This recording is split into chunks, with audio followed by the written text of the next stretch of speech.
በስመ አብ ወወልድ ወመንፈስ ቅዱስ አሐዱ አምላክ አሜን። ራእየ ማርያም።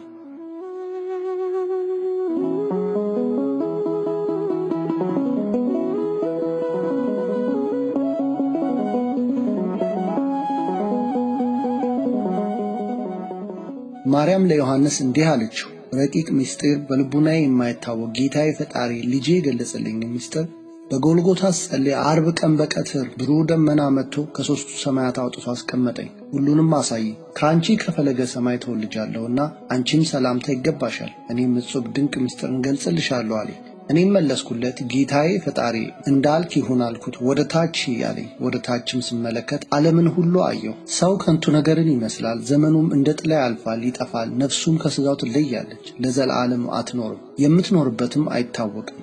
መዝሙር 143 ቁጥር 4። እንግዲህ ሰው ሁሉ በከንቱ ነውን አልኩት። እሱም መልሶ ዳዊት ያለውን አልሰማሽምን አለኝ። ሰው ሁሉ በከንቱ ለምን ይኮራል? ዕለት ዕለትስ ለምን ኃጢአትን ይሠራል? ዳግመኛስ ጢስ ታይቶ እንደሚጠፋ የሰውም አኗኗር እንዲህ ነው አለኝ።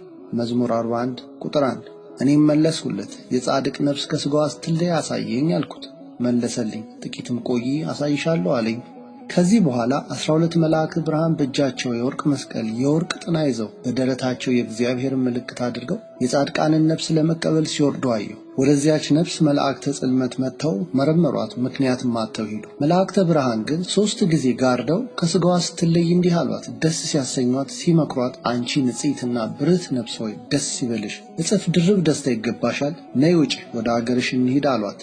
አንቺ ንጽሕት ብርህት ነፍስ ሆይ ቅዱስ ዳዊት የዕድሜን መጠኑን ንገረኝ፣ በእኩሌታው ዕድሜን አትወስንብኝ ያለውን አስተውለሻልና። መዝሙር 101 ቁጥር 24። ዳግመኛም ጳውሎስ ዛሬ የሚገዙ የሚነዱ ኋላ እንዳልገዙ እንዳልነዱ ይሆናሉ፣ ዛሬ የሚበሉ የሚጠጡ ኋላ እንዳልበሉ እንዳልጠጡ ይሆናሉ።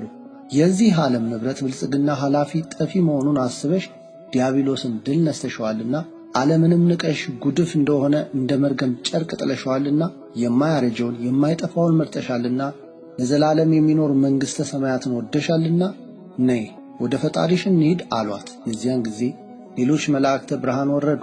የወርቅ ዝርግፍ ዕንቁ የብርሃን ቀጸላ 12 የብርሃን መብራት ይዘው ከብርሃን አክሊሎች ጋር ወረዱ። ብርሃናቸውም ከፀሐይ ከጨረቃ 7 እጅ ያበራል። ክርስቶስም ከአምስተኛው ሰማይ ድረስ መጣ። እኔም ያችን ነፍስ ለመገናኘት ሄድኩ።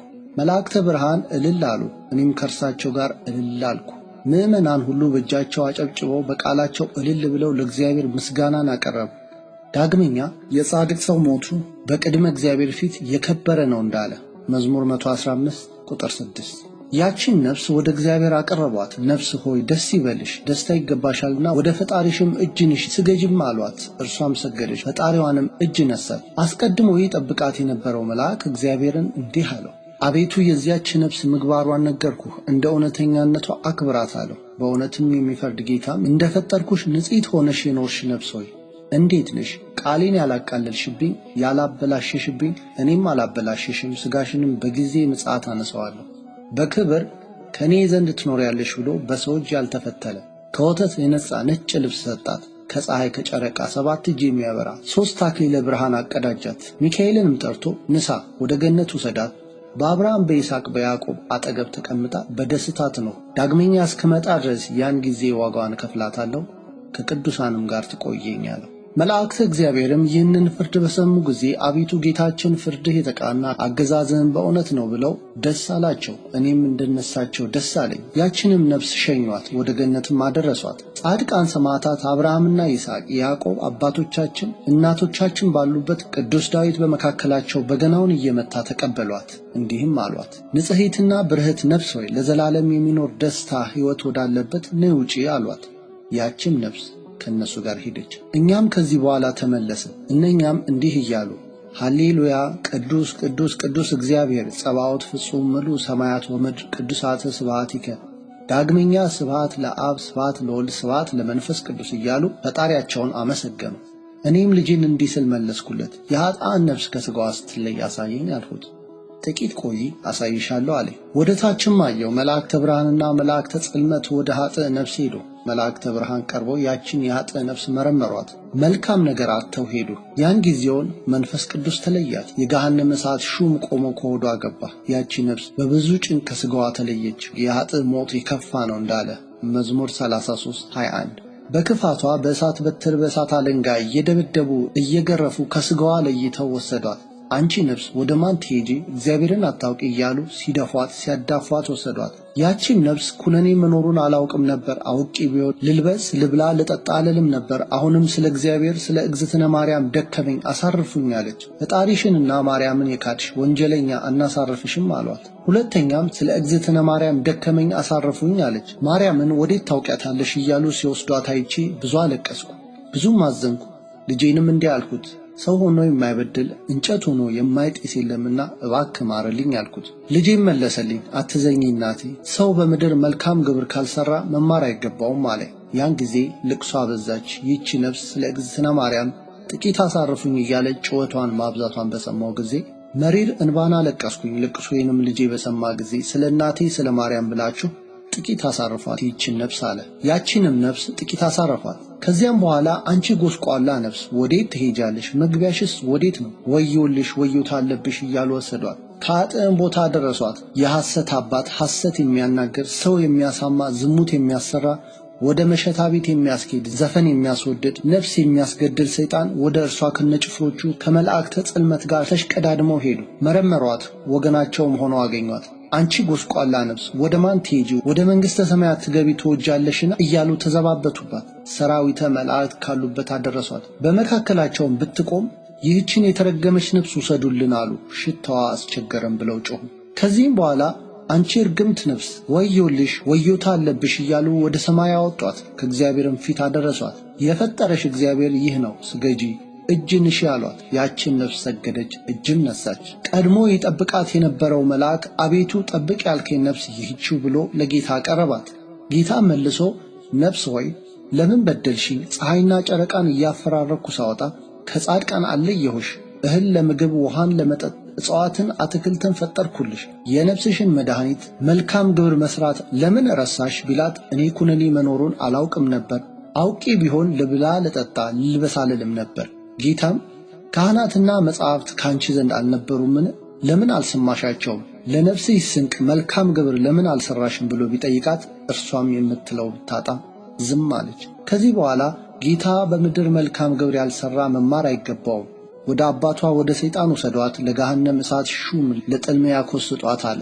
ዳግመኛም እስክመጣ ድረስ በሲኦል በጨለማ ቤት ትኑር አለ።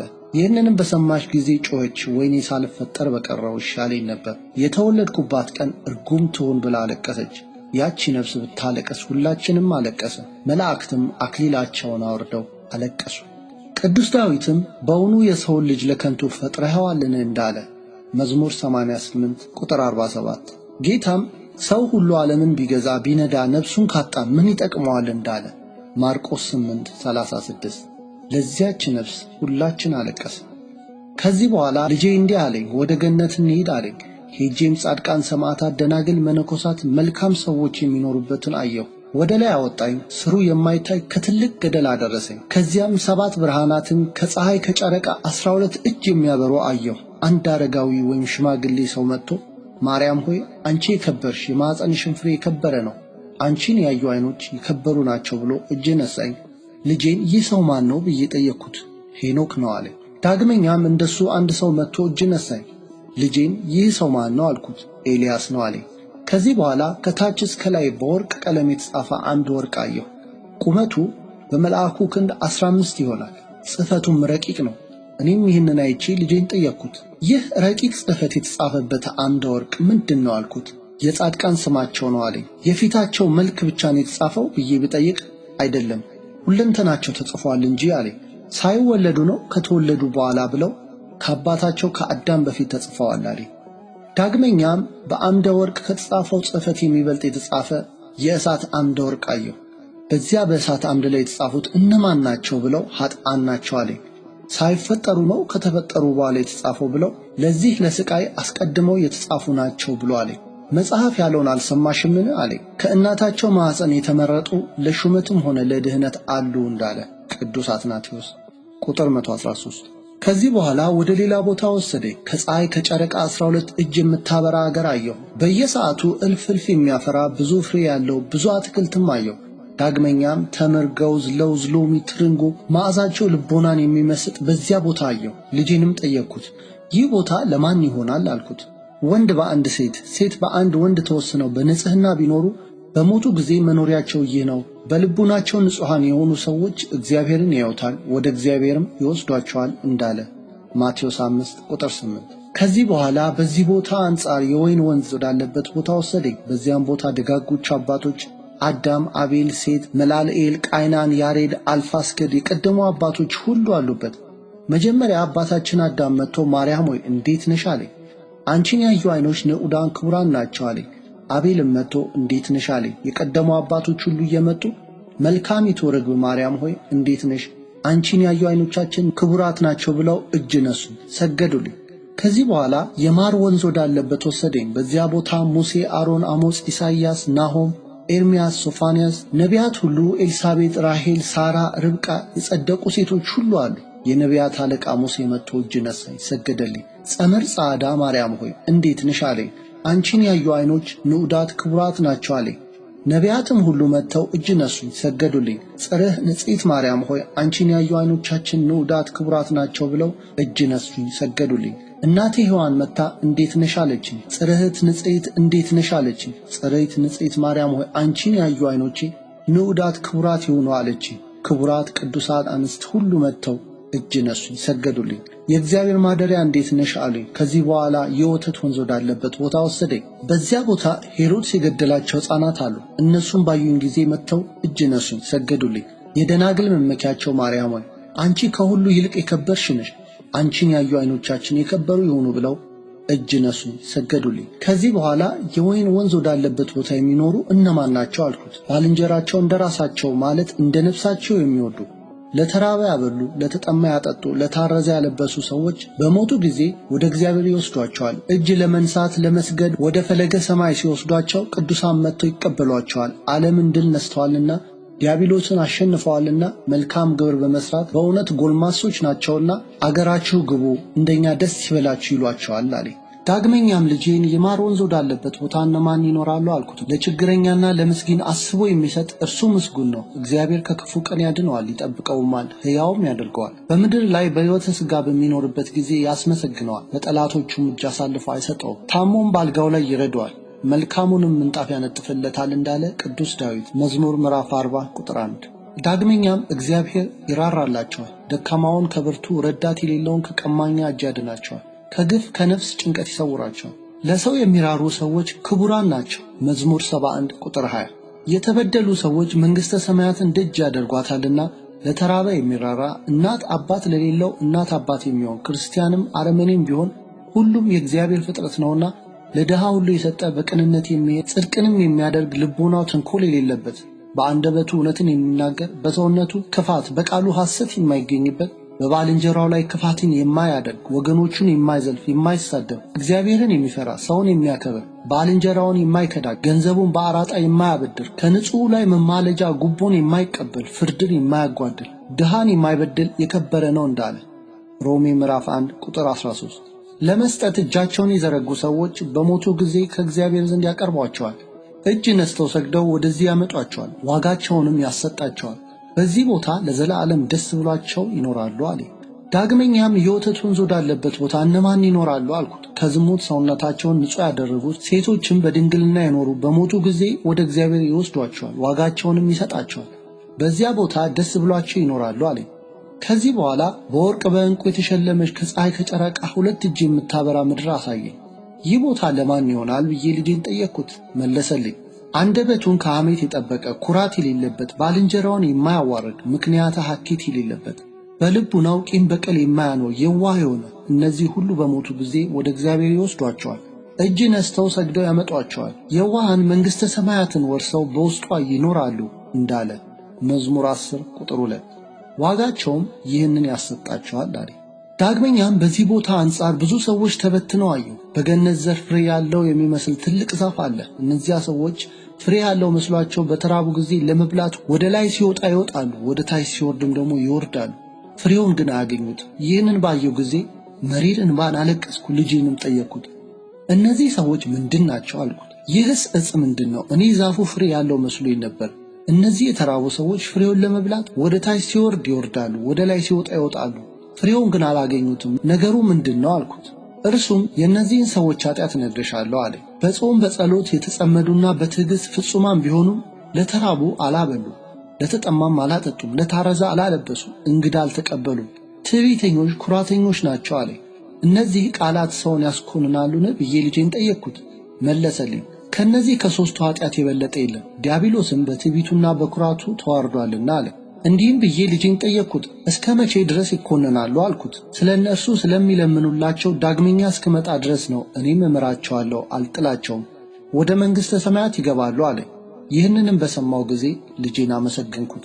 ከዚህም በኋላ ወደ ሌላ ቦታ ወሰደኝ፣ ከወርቅ መርከብ ላይም አወጣኝ። ወስዶም ከቤት አስገባኝ። ያች ቤትም ከፀሐይ ከጨረቃ ይልቅ ታበራለች። በውስጧም ብርሃኑን የሚያንጸባረቅ የግምጃ ምንጣፍ ወሳንሳ ተነጥፎባታል። የወርቅ የብርሃን አልጋ ተዘርግቶባታል። ይህች ቦታ ለማን ትሆናለች ብዬ ልጄን ጠየቅኩት። እግዚአብሔር አንድ ያደረጋቸው ባልና ሚስት አይለያዩ፣ ባልና ሚስት አንድ አካል ናቸው እንዳለ ማቴዎስ 19 ቁጥር 7። ወንድ በአንድ ሴት፣ ሴት በአንድ ወንድ ተጠብቀው ቢኖሩ በሞቱ ጊዜ ከዚህ ቦታ ያስገባቸዋል፣ ለዘላለም ደስ ብሏቸው ይኖራሉ አለ። ከዚህ በኋላ 4400 እንደ ፀሐይ የሚያበሩ መናብርተ ብርሃን አየሁ። እኒህ መናብርት ለማን ይሆናሉ ብዬ ልጄን ጠየቅኩት። በስሜ ስለማመን የሚያስተምሩ ናቸው አለ። ሁሉም ይጠሏቸዋል፣ ሁሉም ይደበድቧቸዋል፣ ይገሏቸውማል። ኋላ ግን ከራሳቸው ፀጉር አንዲት አትጠፋም። በመቻላችሁ ነፍሳችሁን ታድኗታላችሁ እንዳለ ማቴዎስ 10 ቁጥር 22። ሲርባቸው ሲጠማቸው ከሀገር ወደ ሀገር ሲሰደዱ ዓለምን የናቁ ስለ ሃይማኖት ሰውነታቸውን ለሞት አሳልፈው የሰጡ 12 ሐዋርያት፣ 72 አርድእት እነዚህ ሁሉ ይቀበሏቸዋል አለ። የቅዱሳን ሰራዊት ሁሉ የእግዚአብሔር ማደሪያው ማርያም ሆይ እንዴት ነሽ ብለው እጅ ነሱኝ፣ ሰገዱልኝ። ከዚህ በኋላ ወደ ሌላ ቦታ ወሰደኝ። ከፀሐይ ከጨረቃ ይልቅ የሚያበሩ 200 ቤተክርስቲያን አየሁ። እነዚህ ለማን ይሆናሉ ብዬ ልጄን ጠየቅኩት። ለጳጳሳት፣ ለኤጲስቆጶሳት፣ ለቀሳውስት፣ ለዲያቆናት፣ ለአጎንስቲክስ፣ ለመዘምራን ይሆናሉ አለ። ሁሉም ይገባሉ ብዬ ጠየቅኩት። አይገቡም፣ ጥቂት ናቸው የሚገቡት አለ። እግዚኦ እግዚኦ እያሉ የሚዘባበቱብኝ ሁሉ ከመንግሥተ ሰማያት አይገቡም፣ የአባቴን ፈቃድ የፈጸሙ ይገባሉ ብዬ የተናገርኩትን አልሰማሽምን አለኝ። ማቴዎስ 15 ቁጥር 4። ሰውነታቸውን ከዝሙት ንጹሕ ያደረጉ፣ ከሰው ሚስት ያልሄዱ፣ ኩራት የሌለባቸው፣ ትዕቢት ምቀኝነት የሌለባቸው፣ ቂም በልቦናቸው ያላኖሩ፣ ከአንድ ሴት ወደ አንድ ሴት፣ ከአንድ ወንድ ወደ አንድ ወንድ የማይሉ፣ ቁጡና ሰካራም ያልሆኑ፣ ለጣዖት ያልሰገዱ፣ በአምልኮ ባዕድ ያላመለኩ፣ በሐሰት ያልማሉ፣ ቤተ ክርስቲያን የሚያዘወትሩ፣ በንጹሕ ሆነው ሥጋዬን ደሜን የሚቀበሉም የሚያቀብሉም ሰዎች እነዚህ ናቸው ከመንግሥተ ሰማያት የሚገቡ። እነዚህን የነገርኩሽን ቃላት ያልፈጸሙ መንግሥተ ሰማያት አይገቡም አለኝ። ከዚህ በኋላ ወደ ኢየሩሳሌም ሰማያዊት አደረሰኝ። የእሳት መጋረጃ ያለበት የብርሃን ቤተ መቅደስ አየሁ። በእጁ መሰንቆ በገና ይዞ እየመታ እንደ ፀሐይ የሚያበራ አንድ ሰው አየሁ። ያም ሰው መሰንቆ በገና ሲመታ ምድሯን ያናውጻታል። ከኢየሩሳሌም ደጁ ቆሟል። እኔም በገባው ጊዜ ወደ እኔ መጣ። ማርያም ሆይ ከሁሉ ይልቅ አንቺ የከበርሽ ነሽ ብሎ እጅ ነሳኝ፣ ሰገደልኝ። የዚህ ሰው ስሙ ማን ነው ብዬ ልጄን ጠየቅኩት። ቅዱስ ዳዊት ነው ብሎ አለኝ። ሃሌሉያ ብሎ ሲያመሰግን ሰምቼው፣ ሃሌሉያ ሲሉ የሰማኋቸው በዳዊት ቃል ምስጋና ሁሉ ተነግሯልን ብዬ ልጄን ጠየቅኩት። አዎን ምስጋና ሁሉ በዳዊት ቃል ተነግሯል አለኝ። እኔም መልሼ ሃሌሉያ ማለት ምን ማለት ነው ብዬ ልጄን ጠየቅኩት። ዓለም ሳይፈጠር የነበረ ዓለምን አሳልፎ የሚኖር አምላክ የተመሰገነ አምላክ ማለት ነው አለኝ። ሃሌሉያ ቢል ለሰው ምስጋና ይሆንለታልን ብዬ ጠየቅኩት። አዎን በጥቡ ልቦና ሆኖ ሃሌሉያ ብሎ ቢያመሰግን ምስጋናው እንደ መላእክት ይሆንለታል አለኝ። ዳግመኛም መለስሁለት፣ ሰው የታመመ እንደሆነ ተኝቶ ቢጸልይ ኃጢአት ይሆንበታልን አልሁት። ለድውይ አይሆንበትም አለኝ። ከዚህ በኋላ ወደ ሌላ ቦታ ወሰደኝ። የወርቅ ልብስ ያለበት ዳርቻው የማይታወቅ እንደ ፀሐይ የሚያበራ አገር አሳየ። ይህ ቦታ ለማን ይሆናል ብዬ ልጄን ጠየቅኩት። ንብረታቸውን ትተው ዓለምን ንቀው ለመነኑ ሰዎች ይሆናል አለኝ። ይህችን አገር የሚያውቃት የለም። ካህናተ ሰማይ አይገቡም፣ ከበር ይቆማሉ እንጂ። የባሕርይ አባቴ አብ የሕይወት መንፈስ ቅዱስ እንገባለን፣ አንቺም ግቢ፣ ሀገር ይሆንልሽ አለኝ። 3000 መላእክት ያገልግሉሽ አለኝ። መነኮሳት ሁሉ ይገባሉን ብዬ ጠየቅኩት። ሁሉም አይገቡም አለኝ። ሰውነታቸውን ከዝሙት ንጹሕ ያደረጉት፣ ዓለምን ንቀው የመነኑ፣ ደስታን ተድላን የጠሉ፣ ቁጡ ያልሆኑ፣ ትዕቢት ኩራት የሌለባቸው፣ ቂም በልቦናቸው ያላኖሩ፣ ሰውን ከሰው የማያጣሉ፣ እንዝላል ያልሆኑ፣ በየጊዜው በየሰዓቱ ጸሎት የሚያደርጉ ይገባሉ አለኝ። በጾም ተጠምዶ የሚኖር መነኩሴን የሚበልጠው የለም ብሎ መጽሐፍ የነገረውን አልሰማሽምን? ዳግመኛም ገንዘብ አግኝቶ ከሚመጸውት መነኩሴ ገንዘብ የሌለው በትምህርትና በጸሎት ተጠምዶ የሚኖር መለኩሴ ይበልጣል። ዳግመኛም ጳውሎስ እኔ በዓለም ዘንድ ሞት ነኝ፣ ዓለምን በእኔ ዘንድ ሞት ናት እንዳለ ይህንን ሁሉ የፈጸመ መነኩሴ ከመንግሥተ ሰማያት ይገባልን ብዬ ብጠይቀው የማይገቡትን እነግርሻለሁ አለኝ። ትዕቢተኞች፣ ኩራተኞች፣ ሴሰኞች፣ ባልንጀሮቻቸውን የሚጠሉ በአንደበታቸውም ራሳቸውን ከፍ ከፍ የሚያደርጉ መነኮሳት ሆነው ተሾመው የሚገዙ የሚነዱ በፈረስ በበቅሎ የሚሄዱ ከቆብ በኋላ የሚሰስኑ ለሆዳቸው የሚገዙ አለልክ የሚበሉ የሚጠጡ ሁልጊዜ ዛሬ ዓመት በዓል ነው እያሉ ለመብል የሚዘጋጁ እነዚህ መንግሥተ ሰማያት አይገቡም አለኝ። ዳግመኛም ነይ ወደ ምዕራብ እንሂድ፣ የኃጥአን ነፍስ የሚኖሩበትን አሳይሻለሁ አለኝ። ወስዶ በሰማይና በምድር ዳር ከባህር ዳርቻ ደረሰኝ። የእሳት ባህር ያለበት የገሃነም ቦታ አሳየኝ። ይህ ቦታ ለማን ይሆናል ብዬ ልጄን ጠየቅኩት። በመልካም ግብር ያልተገኙ በኃጢአት የኖሩ ቦታቸው ይህ ነው አለኝ። በዚያ በባህር ውስጥ ብዙ ሰዎች ከጉልበታቸው ድረስ፣ ከእምብርታቸው ድረስ፣ ከደረታቸው ድረስ፣ ከአንገታቸው ድረስ፣ ከከንፈራቸው ድረስ፣ ከራሳቸው ድረስ የእሳት ባህር ያቃጠላቸውን አየሁ። ከጉልበታቸው ድረስ ያቃጠላቸው እነማን ናቸው ብለው በሦስት ጊዜያት ጸሎት የማይዙ ናቸው አለኝ። ከእምብርታቸው ድረስ ያቃጠላቸው እነማን ናቸው አልኩት። ከቤተ ክርስቲያን ውስጥ ዋዛ ፈዛዛ የሚጫወቱ ናቸው አለኝ። ከደረታቸው ድረስ ያቃጠላቸው እነማን ናቸው ብለው ከቆረቡ በኋላ እህል ውሃ ሳይቀምሱ የሚናገሩ ናቸው አለኝ። ከአንገታቸው ድረስ ያጠለቃቸው እነማን ናቸው ብለው ባልንጀሮቻቸውን የሚያሙ ናቸው አለኝ። ከከንፈራቸው ድረስ ያጠለቃቸውስ እነማን ናቸው ብለው ባልንጀራቸውን እንግደል የሚሉ ናቸው አለኝ። ከራሳቸው ድረስ ያጠለቃቸው እነማን ናቸው ብለው ከቅጥረ ቤተ ክርስቲያን ሴት የሚተኙ ናቸው አለኝ። ከዚህም በኋላ ከስር እስከ ጫፍ ከጫፍ እስከ ስር ድረስ በ5000 ዓመት የማይደረስ ጥልቅ ገደልን አሳየኝ። የአንዱ ነፍስ በአንዱ ነፍስ ላይ ሲወድቅ አየሁ። ምንድናቸው ብዬ ልጄን ጠየቅኩት። በአባታቸው በወንድማቸው በልጃቸው በባልንጀራቸው ሚስት የሚሰስኑ ናቸው አለኝ። ሴት አራስ ሆና ወይም መርገሟ በመጣ ጊዜ በሩካቤ ሥጋ የሚገናኙና እንስሳን ምድርን ሰንጥቀው የሚያወስቡ ወንዱንም በግብረ ሰዶም የሚያመነዝሩ ካህን ሆኖ ከሌላ ሴት የካህኑን ሚስት ከሌላ ወንድ ቢሄዱ እነዚህ ሁሉ የኩነኔ ቦታቸው ይህ ነው አለኝ። ከዚህ በኋላ ሌላ ቦታ አሳየኝ። 4 መላእክተ ጽልመት ተሸክመው ወስደው በአልጋ አስቀምጠው በእሳት ፍላጻ ሲነድፉት የእሳት ውሃ ሲያፈሱበት አንድ ሽማግሌ ሰው አሳየኝ። ባየሁትም ጊዜ ብዙ አለቀስኩ። ይህ ሰው ማን ነው ብዬ ልጄን ጠየቅኩት። ጳጳስ ነው አለኝ። ኃጢአቱንም እነግርሻለሁ አለኝ። የቤተ ክርስቲያንን ሥነ ሥርዓት አልተከተለም፣ በሕጌ ተጠብቆ አልኖረም። ሥጋዬን ደሜን ያረከሰ ነው፣ ዘመኑንም በዝሙት የፈጸመ ነው። ዳግመኛ እንግዳ አልተቀበለም፣ ለተራቡ አላበላም፣ ለተጠማ አላጠጣም፣ ለታረዘም አላለበሰም፣ የታመመ አልጠየቀም፣ ያዘኑትንም አላረጋጋም፣ የታሰሩትን አላስፈታም። ስለዚህ የዘላለም ቦታው ይህ ነው አለኝ። ከዚህ በኋላ 4 መላእክተ ጽልመት በእሳት መንዶ እየደበደቡ ከእሳት ባህር ሲጨምሩት አንድ ታላቅ ሰውን አሳየኝ። ይህ ሰው ማን ነው? ኃጢአቱስ ምንድነው ብዬ ጠየቅኩት። ሊቀ ጳጳስ ነው፣ ኃጢአቱንም እነግርሻለሁ አለኝ። አንድነቴን ሦስትነቴን ለሕዝብ አላስተማረም። ራሱን ወዳድ፣ የግል ጥቅሙን ፈላጊ፣ ነገሥታትን መኳንንትን አይመክርም። ፍርድ ሲጓደል፣ ድሃ ሲበደል ዳኞችን አይገሥጽም፣ አያስተምርም። ስለዚህ የዘላለም ኩነኔው ይህ ነው አለኝ። ከዚህ በኋላ የመለኮትን ሥጋ ስትበላ ትራባለህን? የመለኮትን ደም ስትጠጣ ትጠማለህን? ብለው በአፉ እሳት ሲያጎርሱት፣ እሳት ሲያጠጡት፣ መላእክተ ጽልመት ሲጎትቱት አንድ ሰውን አየሁ። ይህ ሰው ማን ነው? ኃጢአቱስ ምንድነው አልኩት። ቄስ ነው፣ ኃጢአቱንም እነግርሻለሁ አለኝ። በክህደት ሥራ አልፎ ሰውነቱን ንጹሕ አላደረገም፣ ዘመኑንም በሳቅ በጨዋታ የፈጸመ ነው። የዘላለም ኩነኔው ይህ ነው አለኝ። ዳግመኛም መላእክተ ጽልመት ፊቱን እየደበደቡ በግንባሩ ሲያዳፉት መላሱን በእሳት ምላጭ ቆርጠው በአፉ ደም ሲዘንብ ወደ እሳት ባህርም ሲጨምሩት አንድ ሰውን አየሁ።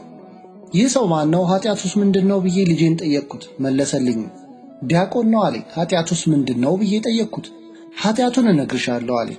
በሕጌ አልኖረም፣ ሥጋዬን ደሜን በንጹሕ አላዘጋጀም፣ ቤተ ክርስቲያንን አልወደደም፣ ለግብረ ተልእኮ አልተፋጠነም፣ ድሃ ቢሞት አልቀበረም፣ ኩሩ ትዕቢተኛ ነው አለኝ።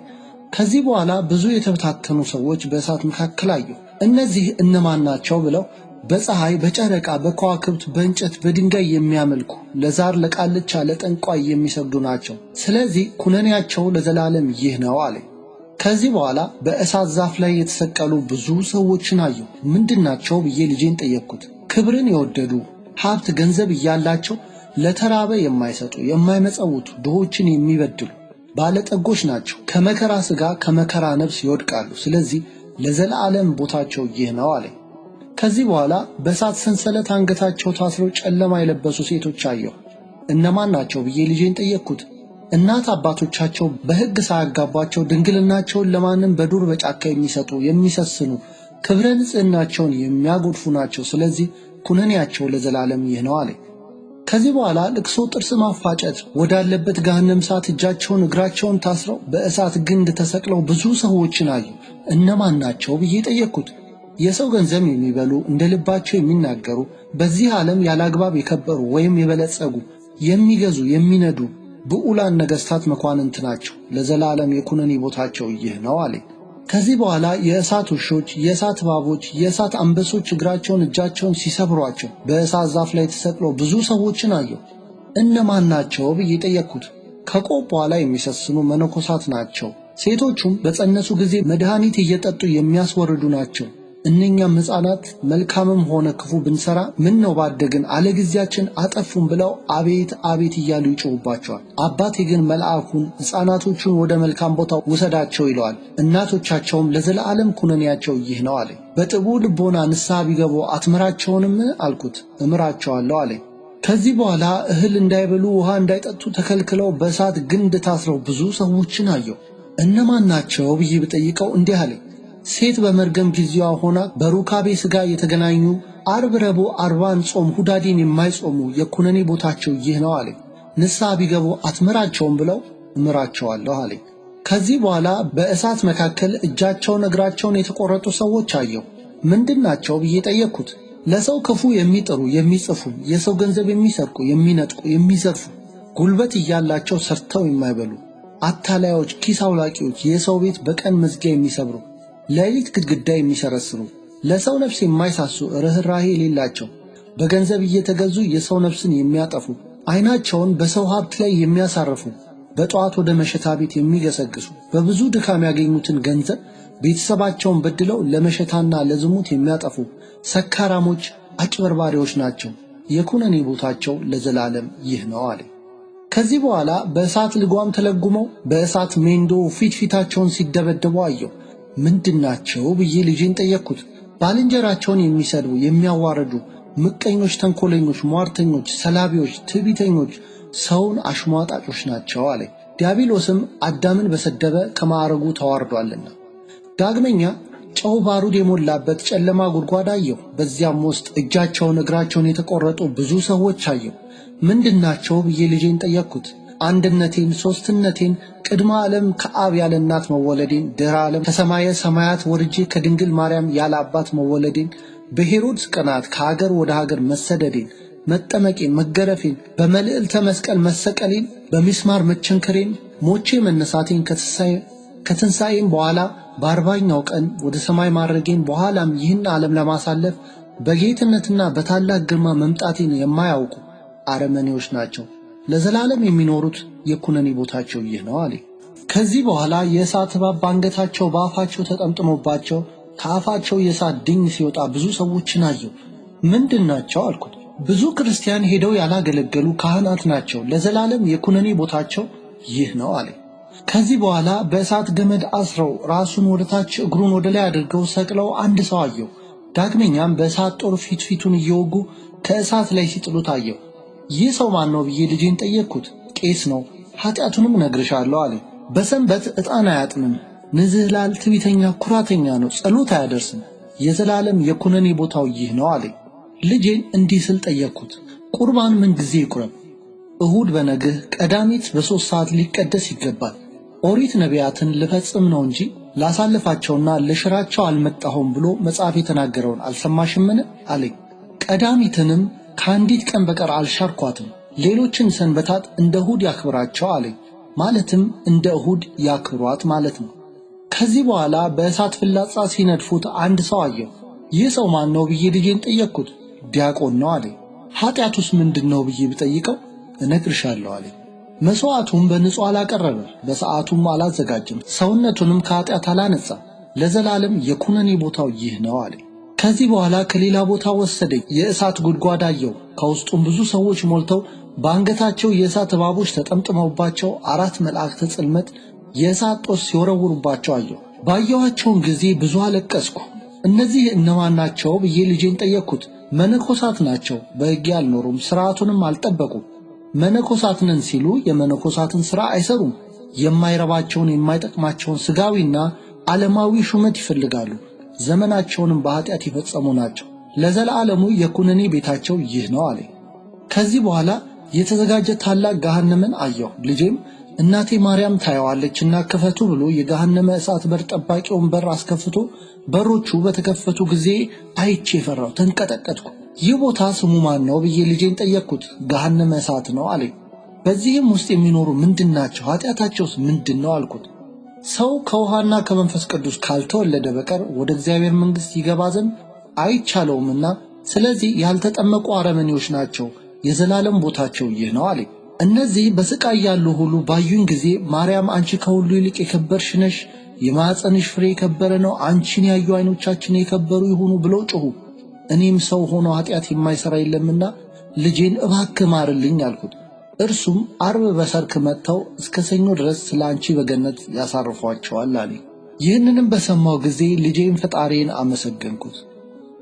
ምስጋና ይሁን ለአብ፣ ምስጋና ይሁን ለወልድ፣ ምስጋና ይሁን ለመንፈስ ቅዱስ አሜን።